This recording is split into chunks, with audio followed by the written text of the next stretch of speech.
अस्सलाम वालेकुम and welcome to ज़रा हटके। मैं हूं ज़रा खुड़ो और मेरे साथ हैं वसुतुल्लाह खान। और आज chief justice outgoing chief justice Gulzar Ahmed sahab ने अपना करियर का आखिरी फैसला सुनाया है। आज के बाद जस्टिस उमर अता बंदयाल पाकिस्तान के नए चीफ जस्टिस बनेंगे हल्फ लेने के बाद। और हालांकि आज हम चीफ जस्टिस गुलजार साहब की लेगेसी और करियर पर भी बात करेंगे और अदलिया को जो मुस्तकबिल में जो चैलेंजेस फेस करने होंगे उस पर भी बात करेंगे। पहले आज के फैसले पर थोड़ी सी रोशनी डाल देते हैं। ये किस्सा शुरू होता है अक्टूबर 2013 में, जब मुत्तहिदा कौमी मूवमेंट, जो अब MQM पाकिस्तान के नाम से आई हुई है, उन्होंने सिंध लोकल गवर्नमेंट एक्ट 2013 के खिलाफ सुप्रीम कोर्ट में एक पिटिशन दाखिल की, उस एक्ट को चैलेंज किया। 7 साल गुजरने के बाद बिल आखिर 26 अक्टूबर 2020 को सुप्रीम कोर्ट ने अपना फैसला महफूज किया। और इसके बाद फिर इसके अगले साल अगस्त में जो SLGA 2013 है वो सिंध असेंबली से मंजूर हो गया। इसमें अपोजिशन के ने बहुत शोर मचाया, अभी भी मचा रहे हैं। उनका कहना था कि ये बिल बुलडोज हुआ है और कुछ हद तक ये बात दुरुस्त भी है। इसके बाद आपने देखा है कि पिछले हफ्ते ही मुजाहरे हुए हैं, जमाते इस्लामी के कराची चैप्टर के धरने भी हुए हैं मुख्तलिफ मुकामात पर। MQM पाकिस्तान ने भी एक मुजाहरा करने की कोशिश की थी सिंध CM हाउस के सामने, जहाँ पर फिर पुलिस तशद्दुद का भी निशाना बने। और अभी हाल में ही इस वक्त भी पाक सरजमीन पार्टी का भी एक धरना चल रहा है प्रेस क्लब जी, उसके आसपास के सामने और प्रेस क्लब के आसपास। खुलासा इस जजमेंट का ये है कि और बिलाखिर आज 1 फरवरी 2020 को चीफ जस्टिस गुलजार ने फैसला सुना दिया इस पिटिशन का, और ये कहा है कि सूबाई हुकूमत पर लाजिम है कि वो बल्दियाती इदारों को बाइख्तियार बनाएं। और जाहिर है इसका ये मतलब नहीं है कि आप बल्दियाती जो ढांचे के जो इख्तियारात हैं वो आप अपने पास रखें। तो एसेंशियली जो पिटिशन है वो MQM के हक में ही फैसला हुआ है उसका। और इस पर बात करने के लिए आज हमने दावत दी है एडवोकेट सलाउद्दीन अहमद। तो आप Sindh high court bar association के सदर भी हैं और इस केस में MQM की पिटिशन की भी वकालत इन्होंने ही की थी। और हमें एडवोकेट मुइज़ अली जाफरी साहब भी ज्वाइन कर रहे हैं, किसी तारुफ के मोहताज नहीं है। आपसे भी हम बात करेंगे about chief justice Gulzar legacy. तो सलाउद्दीन, मैं आपसे आगाज़ करता हूँ, थोड़ा सा हमें ज़रा रोशनी डालें कि कुछ तो मैंने बताया है जो मेन जो जजमेंट आई है, इसमें और क्या कहा गया है चीफ जस्टिस की जानिब से। जी शुक्रिया ज़रार। अव्वल तो मैं साबिक सदर हूं, अब मैं साबिक सदर, सॉरी सर। दरअसल इसमें 2013 में जो MQM ने पिटिशन डाली थी उसमें कुछ लोकल गवर्नमेंट एक्ट में कुछ तरामीम उस वक्त सुप्रीम कोर्ट ने सजेस्ट की थी। उसके बाद जो 2017 में एक नई पिटिशन MQM पाकिस्तान ने दायर की थी, उसमें मुतालबा ये था कि सिंध लोकल गवर्नमेंट एक्ट 2013 में जो 2001 जो मुशर्रफ साहब के दौर में SLGO 2001 था, उसमें कई इख्तियारात बल्दियाती जो काउंसिल्स थी उनको इख्तियारात दिए गए थे। वो वापस 2013 के एक्ट से सिंध हुकूमत ने वो वापस छीन लिए थे, खुद अपने पास रख लिए थे। तो पिटिशन में मुतालबा ये था कि ये इख्तियारात को वापस लोकल मुकामी हुकूमतों को दिया जाए। जो ये अभी हालिया फैसला आया है उसमें ये सुप्रीम कोर्ट ने ये फैसला किया है कि कुछ ऐसे बेसिक म्युनिसिपल फंक्शंस हैं, बल्दियाती जो इख्तियारात हैं, जो कि सिर्फ मुकामी हुकूमतें ही एक्सरसाइज कर सकती हैं, वो सूबाई हुकूमत नहीं कर सकती। उनमें जिस तरह बिल्डिंग कंट्रोल, टाउन प्लानिंग, ये water, sewerage, waste disposal, local transport, इस किस्म के जो दीगर जो फंक्शंस हैं वो तमाम तर फंक्शंस अब से लोकल गवर्नमेंट्स ही एक्सरसाइज करेंगी। तो जो तमाम कवानीन थे जिसके तहत ये एक एक करके सिंध हुकूमत ने वो इख्तियारात अपने पास सौंप लिए थे, तो वो अब उनको हुक्म जारी हुआ है कि आप ये इख्तियारात वापस मुकामी हुकूमतों को दें और इन कवानीन में तरामीम करें। दूसरा जो अहम नुक्ता है फैसले में वो ये है कि उन्होंने जो प्रोविंशियल फाइनेंस कमीशन अवार्ड है, जैसा कि आपको पता है एनएफसी अवार्ड के बारे में तो अक्सर बात होती है कि वफाक कैसे फंड्स जो है वो सूबों को देगी, उसी तरह एक प्रोविंशियल फाइनेंस कमीशन अवार्ड भी होना होता है जिसमें जो सूबा है वो अपने फंड्स जो हैं वो डिफरेंट मुकामी हुकूमतों को देगी। तो वो प्रोविंशियल फाइनेंस कमीशन अवार्ड कभी वो इम्प्लीमेंट नहीं हुआ और उसमें उसके तहत लोकल गवर्नमेंट्स को कभी पैसे नहीं मिले, तो उनको कहा गया है कि आप फौरी तौर पे उस पर अमल करें और लोकल गवर्नमेंट्स को फंड्स दें। एमक्यूएम का बल्कि मुतालबा था कि 30 अरब से जायद रकम जो है वो कराची से रोकी गई है सूबाई हुकूमत की तरफ से। तो एक ये पहलू था फैसले का।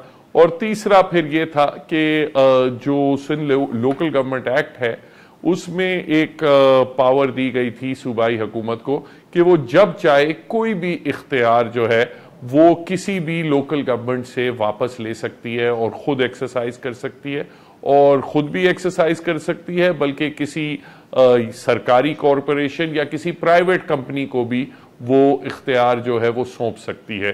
तो वो उन्होंने कहा कि ये गैर आईनी है, आइन के आर्टिकल 140 ए के खिलाफ है, तो वो उन्होंने कालादम करार दिया। अच्छा सलाउद्दीन, अब मैं इसको समझने की कोशिश कर रहा हूँ, क्या इसका मतलब है कि अब ये जो लोकल बॉडीज का जो ढांचा बनाया था पीपल्स पार्टी ने SLGA 2013 के तहत, अब वो क्या मुकम्मल तौर पर रद्द हो गया है? उसकी क्या आपके कानूनी हैसियत है?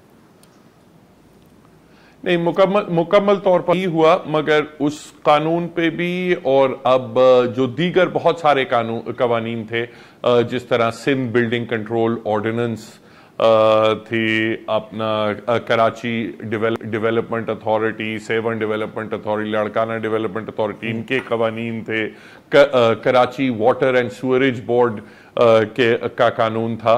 तो इन सब कवानीन के ऊपर अब नजरसानी की जरूरत होगी और उनको हुक्म ये जारी किया गया है कि आप इन तमाम कवानीन को आप एग्जामिन करें और इनमें जो भी शिकें हैं जो लोकल गवर्नमेंट के इख्तियारात छीनती हैं, तो उन शिकों की आप तरामीम करें ताकि वो आइन के आर्टिकल 140A के मुताबिक बनाया जाए। तो अब एक कानून साजी का अमल जो है वो अब सिंध हुकूमत को शुरू करना पड़ेगा और ये इख्तियारात वापस मुकामी हुकूमतों को देना पड़ेगा। अच्छा, क्या ये बात दुरुस्त है कि जो मौजूदा लोकल बॉडीज एक्ट है सिंध का, उसमें कम से कम 21 सेक्शन जो हैं वो आइन से मुतसादिम हैं? मैं एग्जैक्टली तो नहीं बता सकता कि कितने सेक्शंस हैं, बट इनमें कई प्रोविजंस ऐसी हैं जो लोकल गवर्नमेंट से जो इख्तियारात दिए गए थे 2001 में, वो वापस उन्होंने खींच के वापस सिंध हुकूमत के पास रख दिए हैं। तो उनमें भी तरामीम की जरूरत होगी। और दूसरे जैसे for example Sindh building control ordinance है, उसमें मास्टर प्लानिंग का जो फंक्शन था वो एक वक्त पे सिंध लोकल गवर्नमेंट्स के पास था, वो उन्होंने वापस लेके सिंध बिल्डिंग कंट्रोल के पास दे दिया। वाटर एंड सीवरेज का भी मिसाल दिया जाता है KWSP का, उसमें भी वाटर एंड सीवरेज के फंक्शंस, फिर सॉलिड वेस्ट डिस्पोजल मैनेजमेंट, ये भी सिंध हुकूमत ने ले लिया। तो ये इन तमाम कवानीन में अब तरामीम करके इन फंक्शंस को वापस ये बल्दियाती हुकूमतों को देना पड़ेगा। अच्छा, ये होगा या नहीं होगा या इसकी क्या टाइम फ्रेम, इस पर भी आता हूँ, लेकिन पहले सलाउद्दीन मैं आपसे एक चीज़ समझने की चाह रहा हूँ। 2013 में, अक्टूबर 2013 में जो पहली जो ओरिजिनल पिटिशन थी वो फाइल होती है। अब हम 2022 में हैं, 8 साल से जायद हो गया है। क्या इतना ही वक्त लगता है इस तरह के केसेस में, या ये कोई एक एक्सेप्शनल किस्म का केस था? क्योंकि बज़ाहिर ये एक अहम इशू है लोकल बॉडीज का। जी मैं एक वजाहत करूं।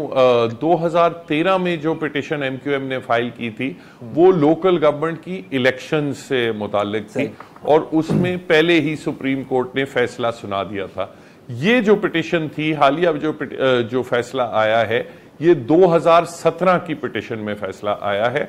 और मैं तो समझता हूं, मेरी जाती तो राय यही है कि इसमें फैसला बहुत डिले हुआ। असूलन मेरी राय में सुप्रीम कोर्ट को इन मैक्रो इश्यूज पे फोकस करना चाहिए। जो ये हकूमती ढांचे हैं उनमें अगर कोई रिफॉर्म की ज़रूरत है वगैरह, सुओ मोटो जुरिस्डिक्शन में या 184(3) की जुरिस्डिक्शन में उन पे फोकस करना चाहिए।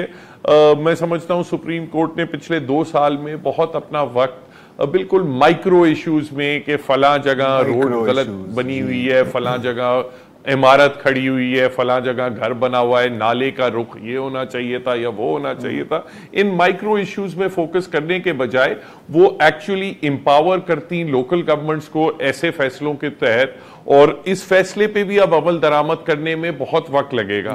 तो अगर सुप्रीम कोर्ट की तरफ से ऐसा फैसला पहले आता और आज हम ये देखते कि हमारी बहुत फाल मुकामी हुकूमतें बन चुकी होती, तो शायद बहुत सारे काम जो सुप्रीम कोर्ट ने खुद किए वो शायद यही मुकामी हुकूमतें कर देती। अच्छा, जब तक इसका मतलब है कि खराबियां दूर नहीं होती तो सिंध में जो लोकल बॉडीज इलेक्शन है अब वो तब तक तो नहीं हो सकते।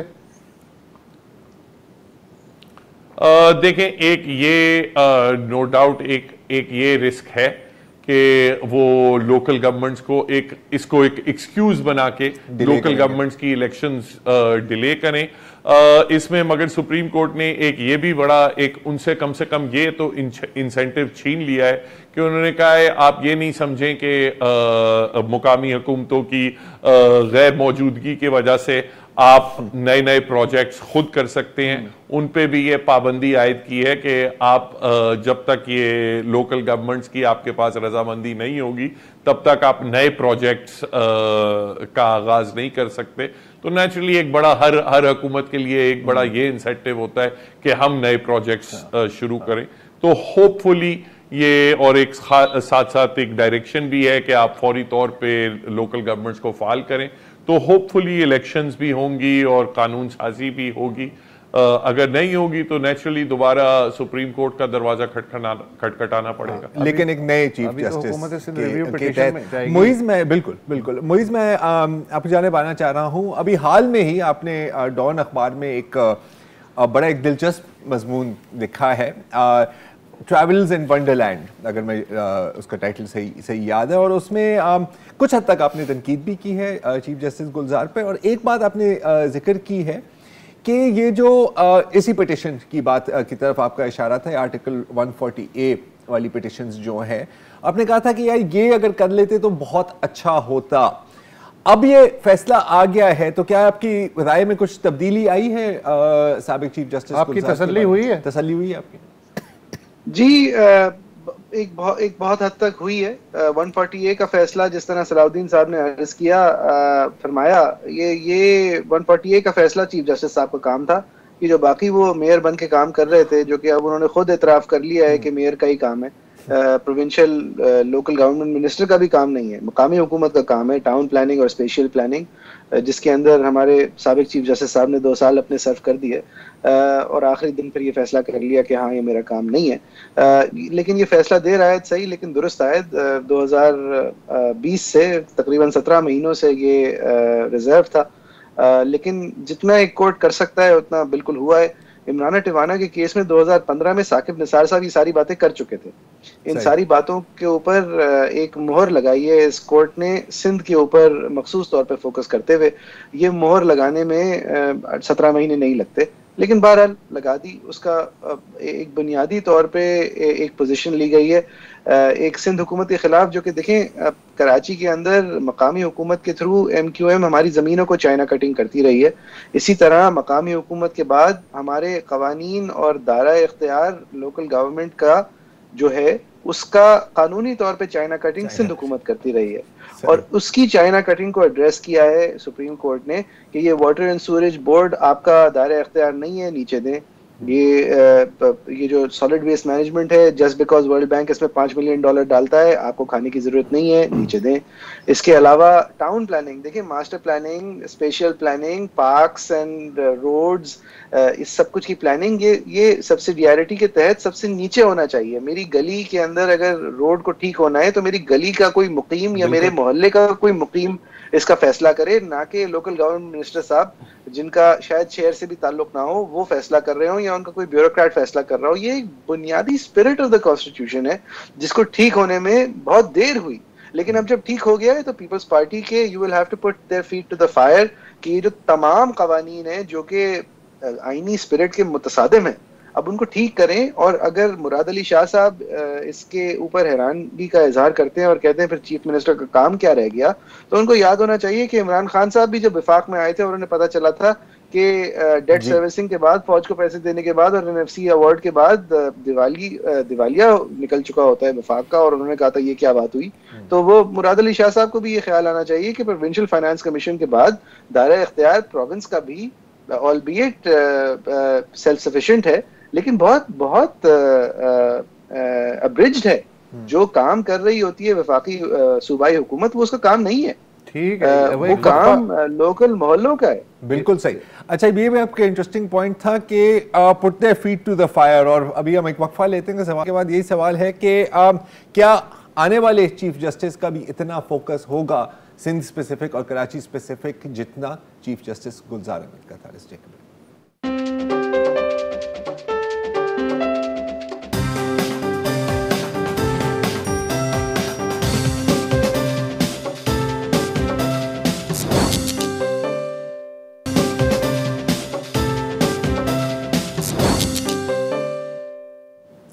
Welcome back.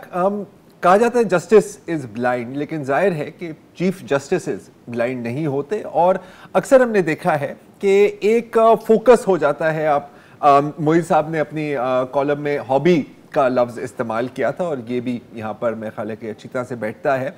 Chief justice Iftikhar Chaudhary, साबिक चीफ जस्टिस इफ्तिखार चौधरी जो थे, सुओ मोटो लेने के बहुत शौकीन थे। पॉलिटिकल केसेस हो गए, अतीका ओदो का केस हो गया, हर एक चीज़ पर सुओ मोटो लिया जाता था। साकिब निसार साहब का अगर कोई जिक्र करे तो पहली चीज़ क्या आती है आपके जहन में? पहली चीज़ आती है डैम, और फिर उसके बाद आता है सुओ मोटो।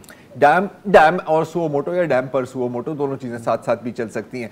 गुलजार चीफ जस्टिस, साबिक चीफ जस्टिस गुलजार साहब का जाहिर है क्योंकि उनका ताल्लुक कराची से है, सिंध सूबे से है, उनका फोकस कराची पर था, और बार बार उन्होंने ये बात की कि जी मुझे वो वाला कराची चाहिए जो 1960 का 60s का कराची चाहिए। ये मुमकिन है या नहीं मुमकिन वो एक अलग बात है, कोशिश उन्होंने बहुत की।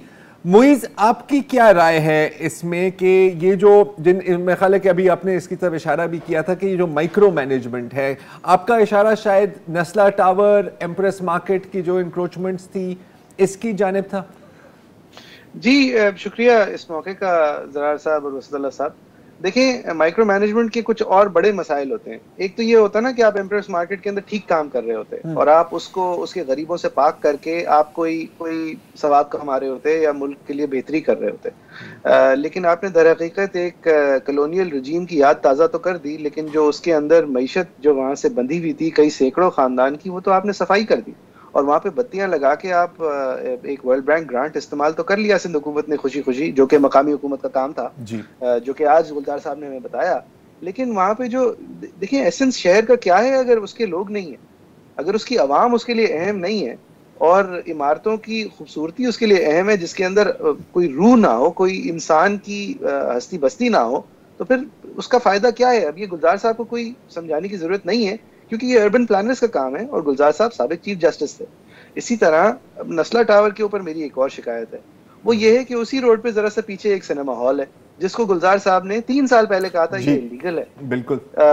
आज वो सिनेमा हॉल वहीं का वहीं है। स्पाइडरमैन नो वे होम शाया कर रहा है और ऑन हिज वे होम गुलजार अहमद साहब वहां से गुजरेंगे, वो वहीं है। लेकिन थोड़ी देर बाद नस्ला टावर जो है उसको सफाई हस्ती से गुलजार साहब ने मिटा दिया। अब इसको मैं फ्लैट ट्रैक बुली कहूंगा। जिस तरह क्रिकेट के अंदर आप मोहम्मद हफीज और डेल स्टेन की रिलेशनशिप थी, वो रिलेशनशिप को मैं ताज़ा करने की कोशिश करूंगा कि देखिए, अगर ये करना था तो सिनेमा के साथ भी करते, या उस सवाल के जवाब के लिए भी करते जब आपने पूछा था कि ये कैंटोनमेंट की जमीन जो है ये आर्जी तौर पे मिलिट्री यूज के लिए है, आप इस्तेमाल अगर खत्म हो गया है तो रियासत को वापस दें। ये इसके ऊपर फैल्कन मॉल क्यों बन रहा है भाई? इसके प्लॉट कट के लोगों को बिक क्यों रहा है? और जब बिक जाता है तो फिर उन लोगों के ऊपर आप जोरे बाजू खड़े हो जाते हैं कि नहीं, याद रखें ये है कैंटोनमेंट की जमीन, आपकी सिक्योरिटी क्लियरंस हम छीन लेंगे, हालांकि आपने हमसे लीज ली है। लेकिन सर ये फैल्कन महल नहीं है, अब वो एयर वॉर कॉलेज है, आप तस्ही कर लें जी। Air war college sir, air war college institute ji. और वो गुलजार साहब के लिए काफी था। यानी गुलजार साहब को ये बता देना कि सर कमर्शियल एक्टिविटी रुक गई है, इसका नाम अब एयर वॉर कॉलेज इंस्टीट्यूट हो गया, वो उनके लिए काफी था। नस्ला टावर वाला आके कह रहा है कि ये रोड जो है ये रोड नहीं है, ये सर्विस रोड होना बंद हो गई थी, इसकी क्लियरेंसेस एनओसीज एसबीसीए ने दी थी। एसबीसीए के अलावा अखबार में इश्तेहारात छपे थे। इसके बाद मैं जितनी ड्यू डिलिजेंस कर सकता हूं उतनी मैंने की। अच्छा, अपनी इंटरजेनरेशनल वेल्थ लेके एक फ्लैट खरीदा है, मुझे माफ कर देना। ऐसा नहीं है कि कैंटोनमेंट एरिया में उनके अहकामात पे अमल दरामद नहीं हुआ और बाकी जो नॉन कैंटोनमेंट एरिया में उनमें अमल दरामद हुआ। कुछ सिविलियन सेक्टर्स जो हैं उनमें भी हुआ ना, मसलन जैसे सूबा पंजाब में उन्होंने बल्दियाती इदारों की बहाली का हुक्म दिया था 6 महीने पहले, आज तक उस पर अमल दरामद नहीं हुआ, फिर उन्होंने पलट के पूछा भी नहीं। इसी तरह उन्होंने प्राइम मिनिस्टर को कटहरे में खड़ा कर दिया राजा परवेज अशरफ के बाद कि जी ये जो एपीएस के लोग हैं इनकी दादरसी की जाए और 4 हफ्ते के अंदर अंदर वजीर आजम के साइन से मुझे रिपोर्ट पेश की जाए। आज 8 हफ्ते हो गए हैं, वो रिटायर हो गए हैं, वजीर आजम के साइन से रिपोर्ट नहीं आई, तो ये हर तरफ ही हुआ है जी। सही। बस एक हॉबी हॉर्स था उनका, वो थी सिंध हुकूमत, कि वो सिंध हुकूमत जो है उसके ऊपर वो हाथ साफ कर सकते थे, और उन्होंने बखूबी किया। और सिंध हुकूमत के अंदर वो ये एक प्री कंसीव नोशन था कि इनको तो कुछ नहीं आता। हालांकि ये प्री कंसीव नोशन जब कोविड की हैंडलिंग पे लगाया गया तो बेचारी एक सिंध हुकूमत ही थी जो कि रियासत दुनिया की बाकी बैनुल अक़वामी ट्रेंड्स देखते हुए काम कर रही थी, और उस वक्त पाकिस्तान की वफाक जो है वो फ्लाउंडर कर रही थी। लेकिन इसी सुप्रीम कोर्ट ने फैसला किया कि आप ईद के लिए मॉल्स खोलें, क्योंकि कुछ लोगों को शॉपिंग करनी है चाहे आपको भी ना करनी हो। और फिर कहा कि इस्लाम के अंदर तमाम दिन बराबर हैं, तो ये वीकेंड्स पे बंद करना जो है ये मंतक हमें समझ नहीं आती। और पाकिस्तान में कोविड पेंडेमिक नहीं है, और फिर ईद के बाद इन्फेक्शन रेट 2% से 14% पे पहुंची, तो इसी कोर्ट ने फिर अपने इसी सुओ मोटो के अंदर फैसला किया कि हाँ, कोविड पेंडेमिक को वफाक संजीदगी से देखे और ये वीकेंड शॉपिंग मॉल अब खुलने की जरूरत नहीं है क्योंकि ईद खत्म हो गई है। सर आपने भी आखिरी हफ्ते में ही आर्टिकल लिखा, आप भी बहुत तेज हैं। नहीं सर, हाथ पर बचा के काम करना होता है। सलाउद्दीन, एक ब्रेक लेनी है, लेकिन ब्रेक के बाद मैं आपसे एक सवाल पूछूंगा कि जो मुइज की बात है यार, कि कहीं तो बड़ी एक पुश होता है, बड़ा एफर्ट होता है, हर दिन हेडलाइन बनती है, कुछ केसेस होते हैं जिस पर बात ही नहीं होती, एक दफा फैसला दे दिया, लिख दिया, छोड़ दिया। मैं आपको इसलिए कह रहा हूं ताकि आपको थोड़ा सोचने का मौका मिले। इसका जवाब मैं लूंगा आपसे ब्रेक के बाद।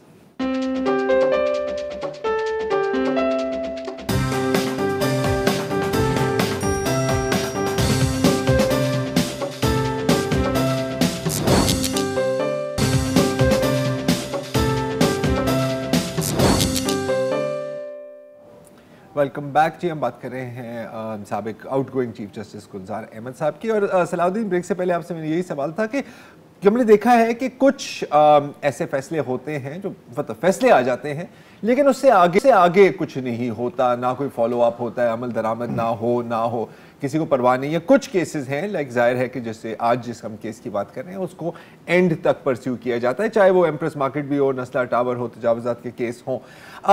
क्या हम एक्सेप्ट कर लें कि कोई भी चीफ जस्टिस आए या जाए, सिलसिला ऐसे ही चलता रहेगा? देखिए ज़रार इसमें बड़ा ज़रूरी है कि हम एक डिस्टिंग्विश करें। एक होते हैं सुओ मोटो केसेस जिसमें कोर्ट अज खुद नोटिस लेता है, और एक होते हैं जो केसेस जो ऑर्डिनरी रूटीन में कोई ना कोई साइल जो है वो आगे अदालत के पास लेके आता है, वो रूटीन में ऊपर सुप्रीम कोर्ट में आता है। अब देखें, जो ऑर्डिनरी रूटीन के केसेस होते हैं ना, उसमें कोई भी पार्टी खड़े होके ये नहीं कह सकती कि सर आपने मेरे केस में आप ये क्यों कर रहे हैं, फलां जो शख्स है मेरे साथ वाला जो हमसाया है उसने भी तो यही किया है, आप मुझे क्यों सजा दे रहे हैं, आप उसको तो नहीं दे रहे। उन केसेस में सुप्रीम कोर्ट के पास पड़ा। और हमारे साथ खुद हुआ है, जब हम जूनियर वकील होते थे तो कहते थे जज साहब साहिबान कि भाई जब उनका मुकदमा आएगा तो हम उनके साथ भी वही सलूक करेंगे। मगर जब सुओ मोटो का केस होता है, अज खुद नोटिस का केस होता है, तो ये सवाल उठता है कि सर आपने सिर्फ मेरे घर को क्यों देखा, जो मेरे हमसाए का घर है वो आपकी नजर से कैसे बच गया। अब ये अभी जैसे ये कराची में जो ये सारी प्रोसीडिंग्स हुई थी, देखिए एक मिसाल है, आप तीनों बल्कि कराची के बाशिंदे हैं। एफटीसी हॉल के साथ एक शादी हॉल होता था, मिलिट्री लैंड्स पे बनाया गया था ग्लोबल मार्की के नाम से। उसे 1 महीने के अंदर अंदर उसको तोड़ा गया, खत्म किया गया वगैरह, जनवरी 2020 में गालिबन। उसके 2 साल बाद तक कम से कम मैं खुद पीएएफ म्यूजियम है उससे शायद 3 किलोमीटर के फासले पे होगा, पीएएफ म्यूजियम में मैं कम से कम 6 हाई कोर्ट और सुप्रीम कोर्ट जजेस के बच्चों की शादियों पे अटेंड कर चुका हूं। एक तो वो भी सबके सामने। वो पीएएफ म्यूजियम अगर आर्मी के मार्की हॉल पे नहीं हो सकता तो पीएएफ के भी जमीन पे नहीं चल सकते शादी हॉल, मगर वो चलते रहे और उस पे कोई अज खुद नोटिस नहीं हुआ। बहुत बाद में जाके अभी आई थिंक पिछले महीने 2-1 महीने पहले उसको भी बंद किया गया। तो डेफिनेटली ये सवाल आता है कि भाई आप एक के पीछे क्यों हैं, दूसरे के पीछे क्यों नहीं है। सुओ मोटो में ये एक डिफरेंस है और इसलिए हमारा मुतालबा ये होता है कि सुप्रीम कोर्ट कम से कम सुओ मोटो में कोई मेयार तय करे कि हम कब और किस बुनियाद पे सुओ मोटो नोटिस लेंगे, वरना फौरन आप पे एक्यूजेशन ये आएगा कि आप तफरीक कर रहे हैं, आप किसी के फेवर में हैं या किसी के खिलाफ हैं। तो इस चीज को अवॉइड करना बड़ा जरूरी है। अच्छा, एक सवाल मैं करना चाह रहा हूँ जरा सर मोइज जाफरी साहब से कि वो ठीक है कि अब लेगेसी डिस्कस हो रही है तो खासी सवालिया निशान वाले पॉइंट्स भी हम उठा रहे हैं। ये भी ठीक है कि जस्टिस वक़ार सेठ मरहूम जो हैं उनकी जो सीनियरिटी का केस था सुप्रीम कोर्ट के जज बनने का, उसकी दरख्वास्त उनके मरते दम तक समाअत के लिए नहीं आ सकी, या केपी में ज़ेर इंतज़ाम जो मरकज़ थे फ़ौज के हिरासती मरकज़, उसके खिलाफ दरख्वास्त भी समाअत के लिए कभी पेश नहीं हुई। लेकिन कुछ ये मेरा ख्याल है यादगार काम भी हुए, जैसे जस्टिस आयशा मलिक का तकर्रुर सुप्रीम कोर्ट में पहली खातून जज के तौर पे, और फिर आज गुलजार साहब ने खुद फुल कोर्ट रेफरेंस में कहा कि 38,680 केसेस थे जब वो आए थे और उनके दौर में 27,426 केसेस निपटाए गए। बजाते खुद उन्होंने 4,392 फैसले सुनाए हैं। इसके अलावा हम देखते हैं जस्टिस काजी फाइज ईसा की अहलिया का एफबीआर के ज़रिए जो एक एहतसाब करने की कोशिश की गई थी उसको भी गैर कानूनी करार दिया गया, तो ये भी तो है। जी है वसीउल्लाह खान साहब, ये अगर ये विक्ट्रीज अगर समझी जाती हैं तो हैं। आयशा मलिक साहिबा was a very strong push and it was a push spearheaded by Gulzar Saab. He deserves the credit even though it destroyed the seniority principle that in this country protects the independence of judges. वो तो उससे पहले 40 दफा violet हो चुका है। जी बिल्कुल violet हुआ है सर, और जब भी वायलेट हुआ है तो उसके असरात जो हैं वो आप नहीं भुगते हैं और मैं नहीं भुगते। और देखिए मैं नहीं कहता सीनियरिटी जो है वो कोई अक्ल कुल है, लेकिन इंडिपेंडेंस की वजह से ही किया था। वो ये बहस जो है ये कहीं और निकल जाएगी। बिल्कुल। मैं सलाउद्दीन साहब की एक बात को जरा आगे बढ़ाना चाहूंगा आपकी इजाजत से। देखिए वो जो ग्लोबल मार्की थे वो सिंध और बलोचिस्तान के लिए डिजास्टर मैनेजमेंट डिपोज थे। गुलजार साहब का पहला हुक्म ये नहीं था कि यहाँ पे शादियां कराना बंद करो, उनका हुक्म ये था भाई यहाँ पे अगर अब डिपो की जरूरत नहीं है तो वापस दे दो। तो वहां पे भी शादी हॉल एकदम से इसलिए गिराया गया था कहीं वापस ना देना पड़ जाए। तो वो जो पीएएफ म्यूजियम है वहां तो अभी भी कम से कम जहाज खड़े हैं, तो वो वापस देने के बजाय 2 और जहाज वहां खड़े कर देते और कहते नहीं ये तो वाकई में बेस है, इसको एयर वॉर कॉलेज इंस्टीट्यूट कहने की भी जरूरत नहीं है।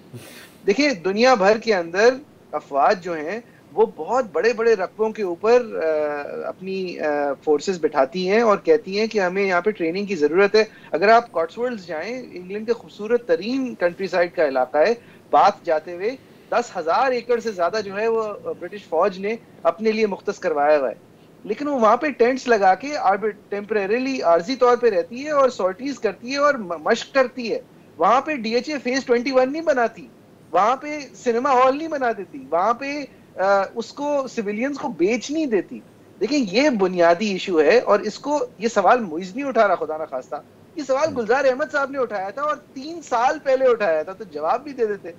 जवाब ये काफी तो नहीं है ना कि अच्छा शादी हॉल बंद कर दें बस, फिर मैं नस्ला टावर गिराता हूँ, फिर मैं देखता हूँ। सर सिर्फ 2 साल ही उन्हें मिले थे, अगर तीसरा साल मिल जाता तो हो सकता है जवाब भी दे देते।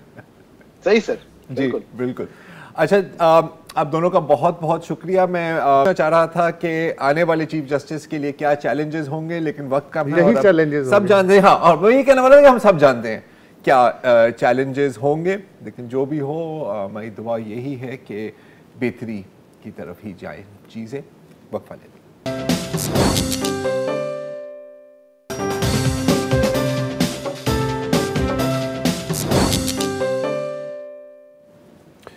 गुज़रे एतवार को पेशावर में एक अफसोसनाक वाक़या हुआ। वहाँ के इलाके चमकनी के एक चर्च के नायब पादरी विलियम सिराज को नामालूम अफराद ने पेशावर रिंग रोड पे घात लगा के कत्ल कर दिया। एक और पादरी नईम पीटर भी ज़ख्मी हुए। उसके बाद क्रिश्चियन बरादरी ज़ाहिर है मुश्तइल हुई और उसने मुख्तसर अरसे के लिए रिंग रोड पे धरना भी दिया। विलियम सिराज की आखिरी रसूमात ऑल सेंट्स चर्च में अदा कर दी गई कल, और मेमोरियल सर्विस में बताया जाता है कि लगभग 3000 लोगों ने शिरकत की, जिसमें सिर्फ क्रिश्चियन कम्युनिटी नहीं थी, बाकी लोग भी शामिल थे।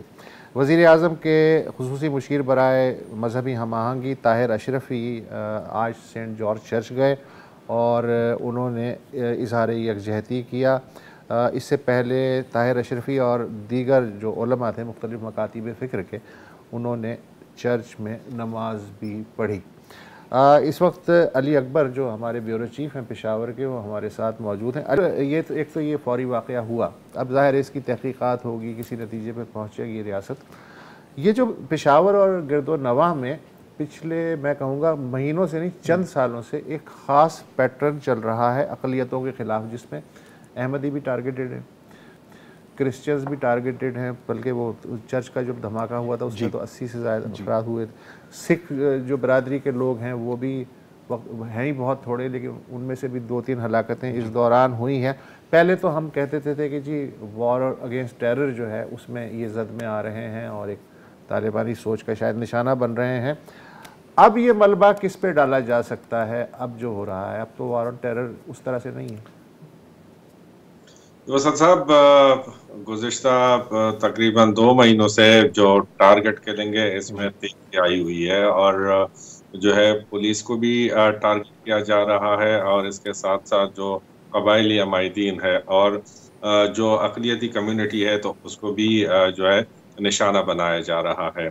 इस बार जहाँ तक आपने बात की कि इस बार मलबा किस पर डाला जा रहा है, तो 2 चीज़ें हैं। जब इस तरह की टारगेट किलिंग होती है या कोई वाक़या होता है और उसकी रिस्पांसिबिलिटी जो कि कलअदम तंजीमें लेती है, तो वहाँ पर तो मामला हल होता है। जैसे कि कलअदम तंजीम तहरीक तालिबान पाकिस्तान है, अक्सर वो ऐसे वाक़यात की रिस्पांसिबिलिटी लेते हैं। ताहम ये जो वाक़या हुआ और इससे पहले एक सिख हकीम राम सिंह का जो वाक़या हुआ था, तो ऐसे वाक़यात की रिस्पांसिबिलिटी किसी तंजीम ने नहीं ली थी, और यहाँ पर जो पैटर्न अपनाया गया है कि इसकी निशानदेही कैसे की जाए कि कौन लोग इसमें मुलव्विस है। तो जिन हमलों की जिम्मेदारी कोई तंजीम कलअदम तंजीम लेती है तो उसका तो मामला हल हो जाता है। ताहम ऐसे वाक़यात जो अब तक हमारे सामने आए हुए हैं और जिसमें बिलखसूस अक़लियती कम्युनिटी को निशाना बनाया गया है, तो वहाँ पर जब हमारी बात होती है इस हवाले से भी, और जो सिख हकीम थे तो उनकी इन्वेस्टिगेशन पर भी हमने काफ़ी नज़र रखी थी, तो उसमें ये बात सामने आई थी कि ये जो है जो बैनुल-अक़वामी कलअदम तंजीम है दाइश, तो उनके लोग इसमें मुलव्विस है। हम अभी तक इस बात को एस्टेब्लिश नहीं किया गया है, और जब कोई ऐसा काम होता है चाहे वो कि कोई भी करे तो फौरन आवाज़। अच्छा अली अकबर, हम ज़्यादा जोर इस पे देते हैं कि जी किसी ने जिम्मेदारी कबूल की या कबूल नहीं की, एक FIR भी दर्ज हो जाती है और इन्वेस्टिगेशन भी शुरू हो जाती है, उसके बाद मामला कहीं भूल भुलैया में खो जाता है और उसके बाद एक नई वारदात हो जाती है। पिछले 2-3 साल में जो इस तरह की वारदातें हुई हैं, उनमें से कितने जो लोग हैं वो कैफर किरदार तक पहुंचे, या उनके मुकदमात कंक्लूड हुए, या उनकी एक्टिव समाअत हो रही है? तो साहब अब ये एक अजीब सी बात है, कल जब ये वाकया हुआ तो उस वक्त भी पुलिस की जानिब से, सीटीडी की जानिब से ये खबर सामने आई कि इसमें कलदन तंजीम, जो बैनुल अक़वामी कलदन तंजीम है दाइश, तो लोग मुलविस हो सकते हैं और वो ये अंदाजा लगाता है कि जो पैटर्न अपनाया गया है तो ये उनका ही हो सकता है। ताहम अभी तक कोई केस ऐसा इस्टेब्लिश नहीं हुआ कि जिसमें हम ये कह सके कोई साइंसी तरीके से, कोई इन्वेस्टिगेटिव तरीके से कि वाकई में मतलब जो है इसमें वो लोग मुलविस है। और दूसरी बात ये कि पोश एरियाज में इन लोगों को निशाना बनाया जा रहा है और वहाँ पर अगर कोई ऐसे लोग हैं भी तो अभी तक उनको पकड़ा क्यों नहीं जाता, अब तक ऐसे टारगेट किलर्स को सामने क्यों नहीं लेके आए। तो ये एक आसान सा तरीका है कि किसी पर मलबा डाल के, जो कि एक ऐसी तंजीम है जिनको न इन्वेस्टिगेट किया जा सकता है और जिन तक न रसाई मुमकिन है, तो ये गुज़िश्ता 2-3 महीनों से पुलिस के लिए भी आसान काम है कि उनके खाते में डाल दिया जाता है। कि डेर इस्माइल खान में जो बल्दियाती इंतखाबात में एनपी का एक बंदा मारा गया था, तो उसको भी लिंक किया गया था दाइश से कि वही पैटर्न है, जबकि बाद में उसकी जाती दुश्मनी भी सामने आई थी। तो ये इसको डिस्करेज करने के लिए और उसको रोकने के लिए साइंसी बुनियादों पर इन्वेस्टिगेशन की जरूरत होगी और इसके लिए इकदाम उठाने होंगे। ऐसे बतौर एक अकलियती फर्द आजकल पेशावर में रहना कितना ही एडवेंचरस बात है, आप तो देखते होंगे। अब तो बिल्कुल जो एक वक्त में कराची की सूरत हाल थी और जिस तरीके से मतलब लोगों को टारगेट किया जाता था और स्नैचिंग और मतलब जो है डकैतियां होती थी, तो बिल्कुल पेशावर तो उसी पैटर्न पे जा रहा है। और दूसरी बात यह कि रिस्पॉन्सिबिलिटी भी नहीं लेता और हम खबर चलाते हैं, जो है अपनी जिम्मेदारी पूरी कर लेते हैं, लेकिन उस पर इतना अमल दरामद नहीं होता। पुलिस की भी कारकर्दगी उस लेवल की नहीं है और हुकूमत भी इन मामलात को संजीदगी से नहीं ले रही है। मतलब कि अली अकबर साहब, आसान अल्फाज में जब कोई समझ नहीं आ रही हो, कोई आपको बंदा नहीं पकड़ रहा हो, तो दाइश पे डाल दो। ये एक तरीका हो सकता है कि वो इनके पीछे हो।